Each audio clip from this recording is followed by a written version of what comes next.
Hey guys, welcome back to my channel. And इस video में हम बात करेंगे चौसर की, जॉफ्री चौसर की। बिकॉज अगर आप कोई भी एग्ज़ाम देते हैं या फिर आप लिटरेचर की बात करते हैं तो सबसे पहले बात आती है कि लिटरेचर की जो स्टार्टिंग है वो कहाँ से मानते हैं। हालांकि चौसर से पहले भी बहुत सारे वर्क्स लिखे गए थे, बट जो इंग्लिश लिटरेचर की स्टार्टिंग हम मानते हैं या फिर किसी भी पेपर में अगर कुछ आता है तो उसमें जो टॉपिक होते हैं तो वो दे रखे होते हैं कि चौसर से कंटेम्प्रेरी तक, कि चौसर की एज से अब तक के जितने राइटर हैं वो सब उसके सिलेबस में होंगे। तो सबसे पहले हम चौसर को ही डिस्कस करेंगे। तो जो चौसर के वर्क हैं उन्हें 3 डिफरेंट पीरियड में डिवाइड किया जाता है, जैसे कि फ्रेंच, इटालियन एंड इंग्लिश। तो इस वीडियो में हम चौसर की लाइफस्टाइल को कवर करेंगे and after that we will discuss about his works. किन लोगों से, किन वर्क से इन्फ्लुएंस होकर इन्होंने इस वर्क को लिखा है, हम वो भी देखेंगे। सो स्टार्ट करते हैं। Chaucer was born in London in 1340। हालांकि इस चीज़ पे बहुत सारी डिबेट है कि इनका जो बर्थ था वो 40 था या 40s के अराउंड था। तो 40 को हम कंसिडर कर रहे हैं, 30-40 में इनका बर्थ हुआ था। He was a great scholar who became a page to the Duchess of Clarence. Page का मतलब होता है एज अ, जैसे कि एक टीचर होते हैं या फिर अलग अलग पोस्ट होती है, उसी तरीके से पेज भी एक पोस्ट होती है। तो ये डचेस ऑफ क्लैरेंस के वहाँ पर पेज का इन्होंने वर्क किया था। उसके बाद आता है कि उसके बाद, क्योंकि जो चौसर थे उन्होंने अपनी लाइफ टाइम में, मतलब कि जितना टाइम इन्होंने स्पेंड किया अपनी लाइफ में, उस टाइम में इंग्लैंड में 3 अलग अलग रूलर्स थे। ऐसा बहुत कम हुआ है कि किसी भी जो राइटर है उसने 3 डिफरेंट रूलर्स को अपनी लाइफ टाइम में या फिर लाइफ स्टेज में देखा हो। लेकिन इनके टाइम पैसे था। जब इनका बर्थ हुआ था उस टाइम पे जो किंग थे वो एडवर्ड द थर्ड थे। जब ये मैच्योर हुए, मतलब कि एडल्टहुड में थे, तब जो किंग थे वो रिचर्ड द सेकंड थे। जब इनकी डेथ हुई तब जो किंग थे वो थे हेनरी द फोर्थ। तो इनकी लाइफस्टाइल में 3 डिफरेंट रूलर्स आए थे। तो बात करते हैं कि क्या हुआ जब 1337 था, उस टाइम पे 100 ईयर वॉर स्टार्ट हो गया फ्रेंच और इंग्लैंड आर्मी के बीच में। तो चौसर जो थे वो बहुत ज़्यादा कोर्ट में, मतलब कि जो इंग्लैंड कोर्ट था उसमें इन्वॉल्व थे। किंग्स के साथ इनके अच्छे रिलेशन थे। तो ये इंग्लैंड से, इंग्लिश की तरफ से फ्रेंच वॉर में जाते हैं, 100 ईयर वॉर्स में जाते हैं। वहाँ पर इन्हें बंदी बना लिया जाता है। फिर जो किंग थे वो एक भारी रकम देकर या फिर जो हम बोल सकते हैं एज अ रिश्वत देकर इन्हें वापस वहाँ से लेकर आते हैं। तो यहाँ पे हमें पता चलता है कि जो इनके रिलेशन थे रूलर के साथ वो काफ़ी सही थे, क्योंकि ऐसे तो कोई भी इतनी बड़ी रकम दे के किसी को नहीं छुड़वाएगा। He married Philippa. फिलिपा जो थी वो इनके एक फ्रेंड थे, जॉन द गॉन्ड। उनकी थर्ड वाइफ कैथरीन स्विनफोर्ड की सिस्टर थी, ये उनसे शादी कर लेते हैं। उसके बाद ही serve the royal court of England as a courtier and a diplomat. इन्होंने बहुत सारे डिप्लोमेटिक जर्नी करी है फ्रांस में और इटली में। और उस टाइम पे जब ये फ्रांस और इटली गए थे उसी टाइम पे इनके पास एक अपॉर्चुनिटी थी कि इन्होंने उन लोगों के वर्क को पढ़ा, जैसे कि दांते को पढ़ा, पेट्रार्च को पढ़ा, बेकोशियो को पढ़ा, जिनके वर्क बहुत ज़्यादा फेमस है, बहुत ज़्यादा पॉपुलर थे उस टाइम पे। उस टाइम पे इटली में रेनेसांस स्टार्ट हो गया था, मतलब revival of old things like वो ग्रीक को, जो ग्रीक माइथोलॉजी थी उनसे वर्क लिख रहे थे, या फिर जितनी भी पुरानी चीज़ें थी वो उनको दोबारा से पढ़ रहे थे, उन्हें ट्रांसलेट कर रहे थे। तो ये वहाँ पर जब गए तो ये पेट्रार्च से, बेकोशियो से बहुत ज़्यादा इन्फ्लुएंस हो गए थे, दांते से बहुत ज़्यादा इन्फ्लुएंस हो गए थे।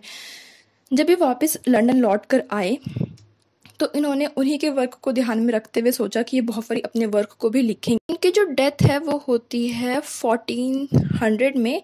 1400 में इनकी डेथ हो जाती है और इन्हें वेस्टमिंस्टर एबी में बरीड किया जाता है।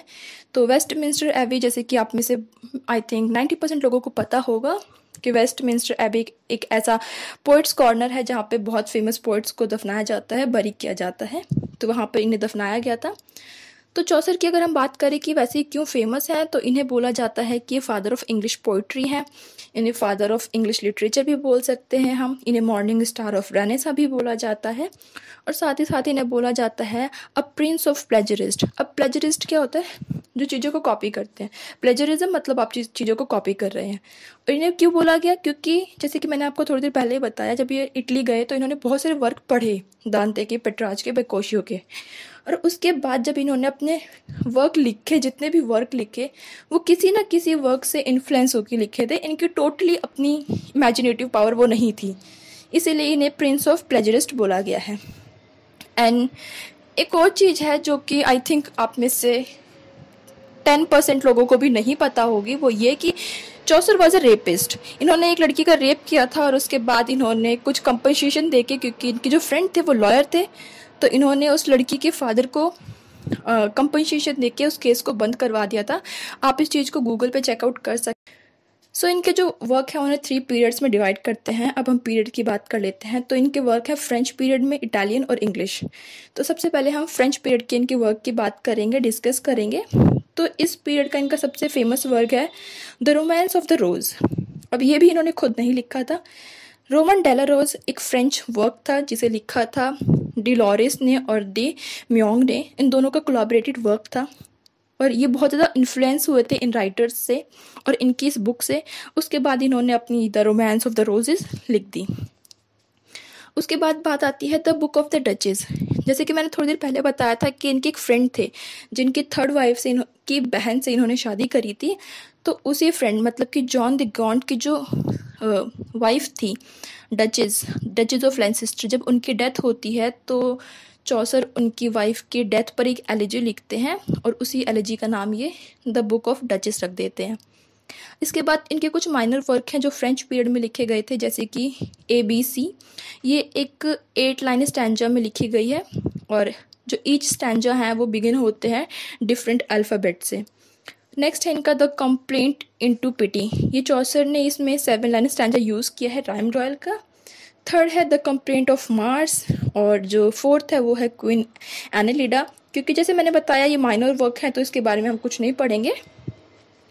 अब नेक्स्ट है Italian period. Italian period start हो जाता है मतलब कि ये इटली गए थे तो वहाँ का इनके ऊपर क्या इन्फ्लुएंस था वो इस पीरियड में इनके वर्क्स में देखने को मिलता है।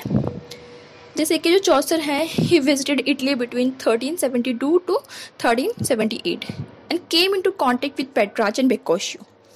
अब वो उन दोनों के कांटेक्ट में Troilus and Cressida, I think इसकी प्रोनाउंसिएशन कुछ डिफरेंट भी हो सकती है, सो डोंट माइंड। तो ये जो वर्क था इन्होंने लिखा था, ये एक लॉन्गेस्ट पोएम है चौसर की जिसमें 8200 लाइन्स हैं जो कि राइम रॉयल में लिखी गई है। और ये वर्क इन्होंने बेकोशियो का एक वर्क था फिलोस्ट्रेटो से इन्फ्लुएंस होकर लिखी है, मतलब कि उनके वर्क को ध्यान में रखते हुए इन्होंने अपना इस वर्क को लिखा था। और सेकेंड इंपॉर्टेंट चीज़ है कि ये वर्क ये कंप्लीट नहीं कर पाए थे, उससे पहले इनकी डेथ हो गई थी। और उसके बाद इसी वर्क को कंप्लीट करते हैं रॉबर्ट हेनरीसन और इसीलिए उन्हें स्कॉटिश चौसरियन बोला जाता है, रॉबर्ट हेनरीसन को। अब नेक्स्ट है इनका जो इटालियन पीरियड का फेमस वर्क है द पार्लियामेंट ऑफ फाउल्स। ये एक एलेजी है जो कि 700 लाइन्स में लिखी गई है और ये इन्होंने इसलिए लिखी थी जो उस टाइम पे जैसे कि मैंने बताया था इनके टाइम पे 3 डिफरेंट राजा थे। तो ये जब रिचर्ड द सेकंड की मैरिज हुई थी, उनकी मैरिड हुई थी एन ऑफ बोहेमिया से 1382 में, ये वर्क इन्होंने तब लिखा था उनके ऑनर में। ये एक मिक्सचर है एलिजी का, माइथोलॉजी का। अब नेक्स्ट है इसमें द हाउस ऑफ फेम। ये इन्होंने दांते के वर्क से इन्फ्लुएंस होकर लिखी थी, द डिवाइन कॉमेडी से इन्फ्लुएंस होकर लिखी थी। ये लिखी गई थी 1380 में और इस पे इनका बहुत ज़्यादा इन्फ्लुएंस है दांते का। नेक्स्ट है the legend of good women. ये बुक इन्होंने लिखी थी 1385 में। ये एक एलिगोरिकल है बुक और इसमें इनके पर्सनल सेंटिमेंट्स को मिक्सचर करके लिखा गया है। उस टाइम पे जो क्वीन थी, द क्वीन ऑफ बोहेमिया, उन्होंने इन्हें कहा था, इंस्ट्रक्ट किया था कि आपको एक बुक लिखनी है जिसमें आपको एक वुमेन को, गुड वुमेन को ना दिखाते हुए एक साइंशियस और फिकल माइंडेड वुमेन को शो करना है। तो इटालियन पीरियड में इनके ये वर्क थे। अब बात आती है थर्ड टाइम पीरियड की, जिसमें से जो वर्क है उनसे हम सब फेमिलियर हैं, जो है इंग्लिश पीरियड। अब इंग्लिश पीरियड आया तो इन्होंने क्या किया, इन्होंने द कैंटरबरी टेल्स लिखना स्टार्ट कर दिया 1388 के अराउंड में। ये एक बुक है जो कि 29 पिलग्रिम्स को इंक्लूड करती है। इसमें जो पोइट है उनको इंक्लूड करके 29 थे जो सभी मिलते हैं एक बार में, जिसका नाम था टाबार्ड इन साउथ वॉक में। और ये सब कहीं जाने वाले हैं, मतलब कि जिस कैंटरबरी पे जाने वाले हैं, श्राइन पे जाने वाले हैं, वो है थॉमस बेकेट की। आपने थॉमस बेकेट के बारे में मर्डर इन द कैथेड्रल, जो इसे एलिट ने लिखी है, उसमें ज़रूर पढ़ा होगा। ये सभी बहुत ज़्यादा खुश हैं, जॉली मूडेड हैं और ये सब सोचते हैं कि हर एक पर्सन, मतलब कि 29 पर्सन जा रहे हैं और हर एक पर्सन जाते टाइम 2 स्टोरी सुनाएगा और जब वो वापस आएंगे तब 2 स्टोरी सुनाएगा। और इसका रीज़न क्या था, ताकि जो लोग हैं वो बोर ना हो रास्ते में, तो इसीलिए हर पर्सन अलग अलग स्टोरी सुनाएगा। और ये बोला गया था कि जिसकी भी स्टोरी सबसे ज़्यादा बेस्ट होगी उसे फ्री मील दिया जाएगा, मतलब फ्री में वो खाना खा सकता है जितना चाहेगा उतना। तो कैंटरबरी टेल्स जो कि बहुत फेमस है, इसमें 29 नाइट्स हैं और 24 टेल सिर्फ कंप्लीट हुई थी, क्योंकि उससे पहले ही चौसर की डेथ हो गई कि वो सारी कंप्लीट कर पाए। तो इसमें सिर्फ 24 टेल्स हैं, और ये क्वेश्चन बहुत बहुत बार पूछा जाता है अगर मैं वैसे बात करूँ तो। और पिलग्रिम में अगर मैं ऐड करूँ तो जैसे नाइट है, योमन है, नन है, मॉन्क है, फ्रायर है, और भी बहुत सारे हैं। सबका आपको स्क्रीन पे सारे नाम दिख जाएंगे। तो जो चौसर की एज है वो यहाँ पर ख़त्म होती है। तो दूसरी बात ये भी है कि जब चौसर की डेथ हुई मतलब कि 1400 में, उसके बाद जब 15th सेंचुरी का लिटरेचर स्टार्ट हुआ तो उस टाइम पे 15th सेंचुरी में कोई भी अच्छा वर्क पब्लिश नहीं हुआ, कोई भी ग्रेट वर्क पब्लिश नहीं हुआ, या फिर इस टाइम पीरियड को बैरन एज भी बोलने लग गए, क्योंकि किसी ने भी कुछ अच्छा वर्क प्रोड्यूस नहीं किया, सिर्फ एक वर्क को छोड़ के, जो कि है मॉर्टी दी आर्थर, जिसे थॉमस मार्लो ने लिखा है। और आई होप कि आपको चौसर के बारे में सारी इन्फॉर्मेशन पसंद आई होगी, और जो कि आपको नहीं पता था जैसे कि ही वॉज अ रेपिस्ट होंगी, और शायद ये वीडियो आपके लिए यूज़फुल रही होगी। And I will see you in a next video. Till then take care, bye bye.